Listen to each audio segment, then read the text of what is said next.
नमस्ते प्रणाम भैया मंतोष ममित। आप सबके बता देवल चाहता नहीं कि कल हमारे सुबह 6 बजे गाना होता जौन गाना के नाम है थाना लिखी ना रिपोर्ट हटेलो हरान मर मजनुआ।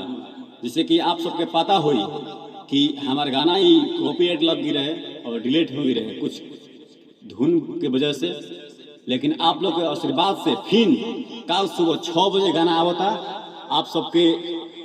आप सबसे आशा ना पूरा विश्वास बा कि ये गाना के आप लोग जरूर शेयर करम ताकि कॉपीराइट मारे वाला के मुंह पर मोहर लग जाए। नमस्ते प्रणाम। होली में हमारा रंगदारी चली, जे भी बोली कर दोनों को आली चली। होली में हमारा रंगदारी चली, जे भी बोली कर दोनों को आली चली। केहू बोली होली में तो होई बीसी फोटारी, होई बीसी फोट।